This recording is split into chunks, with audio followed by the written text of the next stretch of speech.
और देखिए पिछले 12 घंटे के अंदर ईरान, अमेरिका, इजराइल और गाजा से संबंधित जितने सारे अपडेट्स हैं वो मैं आपको बताऊंगा। देखिए एक सवाल बार बार मुझसे पूछा जा रहा है कि गजा को लेकर जो हमास और इजराइल के बीच में जो डील की खबरें हैं, डिसआर्मामेंट की खबरें हैं, इसकी हकीकत क्या है और इसके बारे में आप क्या सोचते हैं और ईरान की इसमें क्या भूमिका होगी। देखिए इस वीडियो में मैं क्या समझ पा रहा हूं इस पूरी डील को लेकर, हम इसकी चर्चा करेंगे और एक बहुत बड़ी खबर भी आपको बताएंगे। देखिए जिस तरह से डोनाल्ड ट्रंप ने ये दावे किए और सब तरफ आप देखें पूरे मिडिल ईस्ट में, यूरोप में जो है इस खबर की चर्चा है कि अब जो है हमास शांति समझौते के लिए तैयार हो गया है और अपने हथियार छोड़ने के लिए तैयार हो गया और जल्दी डील हो जाएगी। इस तरह की बात डोनाल्ड ट्रंप ने भी दावा किया है कि उन्होंने इजराइल और हमास के बीच शांति समझौता करा दिया है और हमास अपने हथियार छोड़ने को तैयार हो गया और डील के तहत गाजा में एक नया प्रशासन बनेगा और इजरायली सेना पीछे हटेगी। इस तरह की सब खबरें आपने देख ली, पिछले 24 घंटे से चल रही हैं।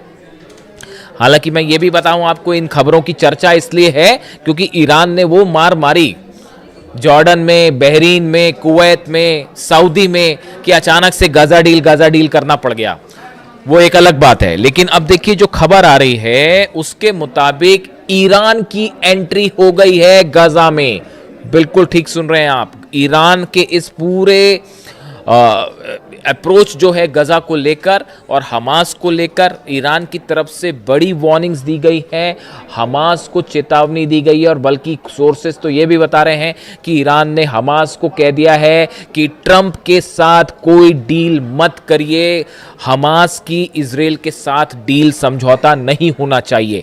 ईरान इस समझौते के पक्ष में नहीं है। तमाम अखबारों ने इस तरह से जो है इनपुट देने शुरू कर दिए हैं। अब सवाल ये है, देखिए इसको लेकर जो तमाम खबरें हैं उसको लेकर क्या चर्चाएं हैं, हम एक बार उस पर नजर डालें। ट्रंप के मुताबिक उनके बोर्ड ऑफ पीस की मध्यस्थता में हमास और गाजा के सशस्त्र संगठनों के डिसआर्मामेंट पर समझौता हुआ है। योजना यह है कि जैसे जैसे हमास हथियार छोड़ेगा वैसे वैसे इजरायली सेना गाजा से पीछे हटेगी और वहां एक नया फिलिस्तीनी प्रशासन जिम्मेदारी संभालेगा। अब ये है कि जैसे जैसे गजा जो है वो गजा में हमास अपने हथियार छोड़ने शुरू करेगा वैसे वैसे इजराइल की सेना पीछे हटेगी। अब इन सब को लेकर ईरान की तरफ से ये कहा गया है, जो एक्सियोस के हवाले से भी ये खबर है वो बताऊं मैं आपको। Senior IRGC official urged member of a Hamas delegation to reject the proposed disarmament agreement during a recent visit to Iran. Iran ने हमास से कहा है कि ये जो डिसआर्मामेंट का समझौता है इसको रिजेक्ट कर लीजिए, इसको मत मानिए। ट्रंप धोखा करेगा, नेतन्याहू धोखा करेगा। और जो ईरान डील के साथ धोखेबाजी लगातार करता रहा है अमेरिका और इजराइल, ये कहना ईरान का है, बिल्कुल वैसा ही धोखा गाजा में हमास के साथ होने जा रहा है, ये कहना है ईरान का। ईरान की तरफ से वार्निंग दी गई है कि अगर आप हथियार छोड़ लेंगे उसके बाद क्या अप्रोच होगा नेतन्याहू का, कोई नहीं जानता। क्या ये ग्रेटर इजराइल बनाने की साजिश है? ये चेतावनियां दी गई हैं ईरान की तरफ से हमास को और सावधान रहने को कहा गया है।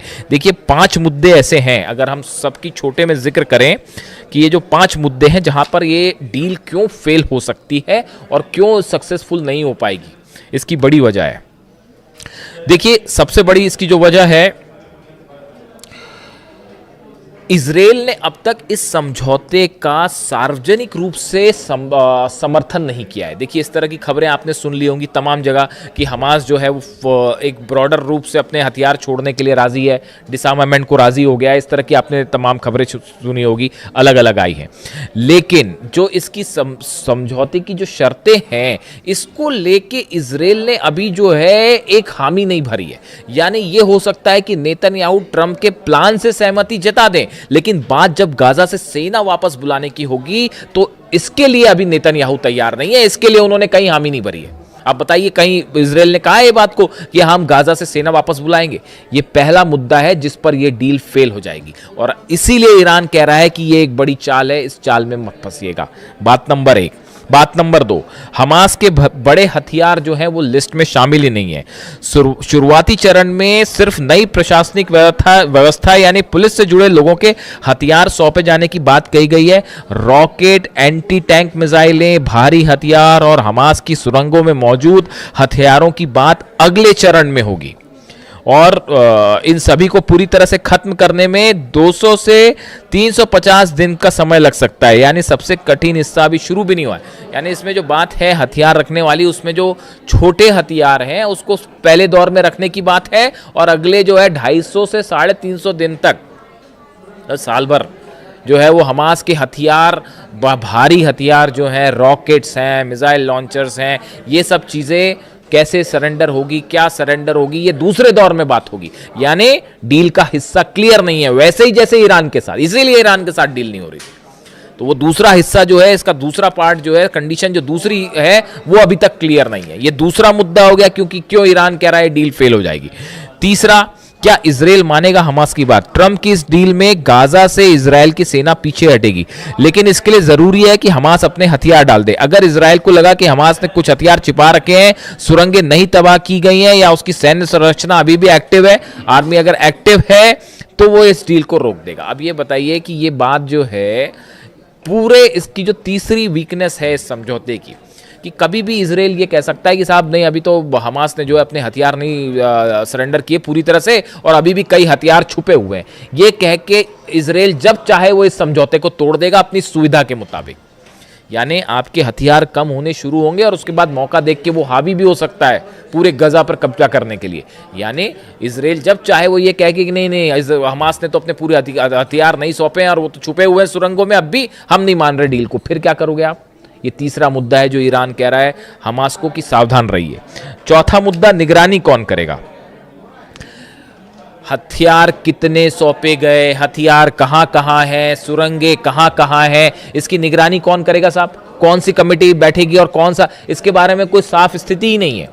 आप गजा में जाके कैसे इस बात को तय करोगे कि कहां कहां सुरंगें हैं, हमास के पास कितने हथियार हैं, क्या उन्होंने सब हथियारों की जानकारी दी? इसकी निगरानी कौन करेगा? ये कौन बताएगा? और इसके बारे में फैसला कौन करेगा? नेतन्याहू करेंगे या हमास अपनी तरफ से कहेगा और मान जाएंगे, या यूनाइटेड नेशंस आएगा, या कोई बोर्ड कमेटी आएगी तो उसके सदस्य अंदर जाए? ये बिल्कुल वैसा ही है जैसे आप कह रहे हो कि साहब ईरान के पास यूरेनियम है, आप कैसा पता लगाओगे कि 450 किलो यूरेनियम है कि जो है वो 1000 किलो यूरेनियम है, और वो कहां पर है? पिकेक्स माउंटेन के नीचे है, बुशर में है कि वो जो है नतांज में है? कैसे पता चलेगा? ये बिल्कुल वैसी स्थिति है जैसे ईरान की डील, जो कि इसीलिए मैं आपको पहले दिन से कह रहा था ईरान अमेरिका के बीच कोई डील विल नहीं हो सकती, फाड़ के फेंक दीजिए इस एमओयू को। बिना सिर पैर का एमओयू था, इससे अच्छा एमओयू तो हमारे हिंदुस्तान के यूनिवर्सिटी के बच्चे बनाते हैं, इससे अच्छा एमओयू। समझ रहे हैं आप? तो ये जो है बिल्कुल वैसी तरह ये जो हमास वाली डील, ये एक हवाई मामला है जो कल से इसीलिए सामने लाया गया क्योंकि आप जो है जॉर्डन में पिट रहे थे, बहरीन में पिट रहे थे और कुवैत में पिट रहे थे और इजिप्ट पे बड़े हमला हो गए थे। तो डोनाल्ड ट्रंप, ईरान के दावे हैं कि बड़ा नुकसान पहुंचा दिया अमेरिकी सेना को, तो फोकस अचानक से ये हो गया था इस और हो गया था, उसको ध्यान हटाने के लिए मामला अचानक से जो है वो गजा और डील शुरू हो गया मामला। तो अब चौथा जो मामला पेच है इसमें कि निगरानी कौन करेगा? कौन सी एजेंसी बताएगी कि हाँ हमास के पास इतने हथियार हैं? कोई नहीं बता सकता। जैसे ये कोई नहीं बता सकता कि ईरान के पास कितना यूरेनियम है, कहां कहां यूरेनियम है। 450 किलो यूरेनियम, अब कैसे पता जी 450 किलो यूरेनियम है? मैं कह रहा हूं 1000 किलो यूरेनियम है, तो वो क्या कहां छुपा है, नहीं छुपा है? कल को आप कहोगे चुप, आपने बताई नहीं जगह, फिर क्या होगा? पांचवा मुद्दा देखिए, नई सरकार बनाना आसान नहीं है। इसमें कहा गया है कि साहब नई सरकार बनेगी, ट्रंप के प्लान में एक नई तकनीकी फिलिस्तीनी प्रशासन की बात कही गई है, लेकिन युद्ध से तबाह इलाके में नई सरकार खड़ी करना, विस्थापित लोगों की वापसी कराना, सुरक्षा संभालना और अंतर्राष्ट्रीय बल के साथ तालमेल बनाना बेहद कठिन है। देखिए हमास जो है अनौपचारिक प्रभाव वहाँ बनाए हुए है, ऐसे में वहाँ पर एक नई सरकार बनाना, ये इसमें कोई इंटरनेशनल फोर्स आके वहाँ पर कोई बॉडी बना दे, कोई बाहर की शक्तियाँ आके गाजा में एडमिनिस्ट्रेशन को कंट्रोल कर ले, उनकी मंशा कौन तय करेगा?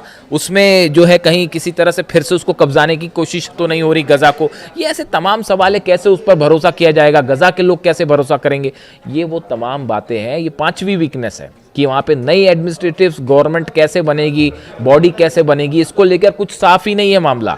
ये 5 मुद्दे हैं जिसमें ऐसा लगता है कि ये डील ज़्यादा अगर सफल नहीं हो पाएगी पहली तौर पे, दूसरी बात अगर चलती भी है ज़्यादा तो टिक नहीं पाएगी, और इसमें जो है अपनी सुविधा के मुताबिक जब नेतन्याहू चाहेगा वो इस डील को तोड़ देगा।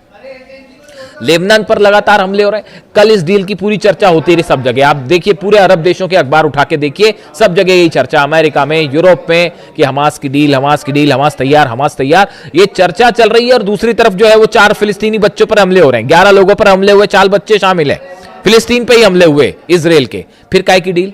लेबनान में आप देखिए जैसे ही नेतन्याहू ट्रंप से मिले हैं उसके बाद लेबनान में, दक्षिणी लेबनान में जबरदस्त हमले शुरू कर दिए इजराइल ने। क्या मतलब इस बात का? ईरान बार बार कह रहा है कि लेबनान पर जब तक हमला नहीं होगा हम कोई बात नहीं करेंगे। फिर नेतन्याहू ने क्यों हमले शुरू किए लेबनान में? इजराइल के आर्मी चीफ क्यों कह रहे हैं कि लेबनान से हम वापस नहीं आएंगे? तो वो कैसे मान जाएंगे? जब लेबनान से वापस नहीं आएंगे तो गजा से वापस आने के लिए कैसे मान जाएंगे? बड़ी साधारण सी बात है साहब। देखिए अली खामेनी साहब का यही विजन था, यही उनका विजन था, इसीलिए वो जानते थे कि अमेरिका के साथ कोई डील करने का मतलब नहीं है। और यही अहमद वाहिदी साहब समझा रहे हैं, यही मुस्तफा खामेनी जो हार्ड लाइनर्स हैं ईरान के, वो यही मान के चलते हैं, जो रास्ता अली खामेनी साहब ने दिखाया कि भैया इनकी नीयत पर विश्वास ही नहीं किया जा सकता। यही बात अली खामेनी साहब कहते थे, इसलिए उन्होंने डील वील के चक्कर में पड़े नहीं, और इसीलिए वो 30 साल तक वहां पर उन्होंने शासन भी किया। आप क्या सोच रहे हैं, ये क्या कोशिश हो रही है? जो सऊदी, ये 14 देशों की सेना बनाने की बातें चल रही है, ये क्या कोशिश है? ये क्या लाल सागर के लिए ये सेना बनाई जा रही है? ये सेना बनाई जा रही है ईरान के अगेंस्ट। देखिए अगर इस तरह की कोई बात वाकई आगे बढ़ गई, हालांकि मेरे को डाउट है इस बात का कि ये सेना भी बन पाएगी, है ना, वो सेना भी बन पाएगी, ये भी बड़ा मुश्किल मामला है। लेकिन अगर बन भी जाती है तो इसका जो मकसद है वो ईरान के खिलाफ है। सऊदी और ईरान को आपस में भिड़ाना, फूट डालो राज करो, अंग्रेज जो करते थे, यही कई एक्सपर्ट मानते हैं कि अंग्रेजों ने हिंदुस्तान में जो फूट डालो राज करो की नीति अपनाई, वही अमेरिका पूरे मिडिल ईस्ट में करता है। कि खुद तो देखिए आप हरा नहीं पाए ईरान को, ईरान भारी पड़ गया, सब मिल मुला के भी जो है कुछ नहीं कर पाए ईरान का। ठीक है, कैजुअलिटी हुई है, भयंकर नुकसान हुआ है, ईरान ने उसकी कीमत चुकाई है, अपनी स्वतंत्रता, अपनी आज़ादी, अपने आत्मसम्मान की कीमत अपना खून देकर चुकाई है ईरान ने। अली खामेनी साहब ने शहीद होना पसंद था, उनको झुकना पसंद नहीं था। ये उनका ईरान है, ये ईरान का डीएनए, और ये ईरान इससे कभी नहीं हटेगा, आप चाहे कुछ कर लीजिए। विदेश नीति में अमेरिका हारा है, ट्रंप हारा है, ईरान, अमेरिका की सेना हारी है। अब इसमें तमाम दुनिया भर के एक्सपर्ट्स अब ये मान के चल चुके हैं, अमेरिका के सेनेटर, कांग्रेसमैन खुद ये मान के चल चुके हैं कि ईरान मिशन फेल हो गया, कुछ नहीं कर पाया आप वहां पे। तो अब क्या तरीका है? तो अब तरीका यह है कि अरब को ईरान से लड़ा दो, ये सब देशों को ईरान के खिलाफ कर दो। और शायद एक चर्चा हुई है नेतन्याहू और ट्रंप की मुलाकात में, एक बड़ा प्लान तैयार हुआ है। अब जितनी घटनाक्रम होगा वो उस बड़े प्लान के तहत होगा कि गजा का क्या किया जाए, लेबनान का क्या किया जाए, कैसे सऊदी और ईरान के बीच में जंग करवा दी जाए, कौन से देश की क्या भूमिका होगी। तो ये बड़ी सारी चीज़ें हैं जो एक बड़े प्लान का हिस्सा है।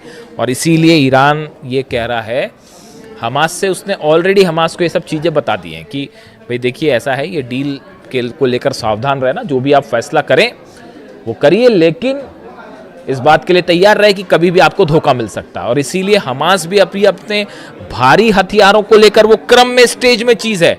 ऐसा नहीं कि एकदम से हथियार हम रख देंगे तो पहले पुलिस लेवल वाले हथियार छोड़े जाएंगे, फिर भारी हथियार, पहले भारी हथियार क्या छोड़े जाएंगे, हैं कहाँ, पहले इसका तो पता चल जाए साहब। कितनी टनल्स हैं, कितने हथियार हैं, कुछ पता है? नहीं पता। तो इसीलिए ईरान कह रहा है हमास से कि डोनाल्ड ट्रंप पर और नेतन्याहू पर विश्वास करने की ज़रूरत नहीं है। ऐसी खबरें तमाम जगह से अपडेट है। चूँकि मुझसे बार बार इस बात को लेकर सवाल हो रहे थे, गजा में देखिए लगातार हमले अभी भी जारी हैं, और वहाँ पर जो हालात हैं, छोटे छोटे बच्चे हैं वहाँ पर जिनके पास, स्कूल तो बड़ी दूर की बात हो गई, खाने के लिए खाना नहीं है, पीने के लिए साफ़ पानी नहीं है। तो ये बहुत बड़ा जो है अत्याचार है ये। और ऐसे हालात में हर कोई ये चाहता है कि गजा में शांति हो, वहाँ के बच्चों का भविष्य सुरक्षित किया जाए। अली खामेनी साहब भी यही चाहते थे, हर कोई यही चाहेगा, समझदार व्यक्ति, हर समझदार व्यक्ति यही चाहेगा। लेकिन अगर डील के नाम पर धोखा होगा पीछे, तो ये बातें सामने रखनी भी ज़रूरी है।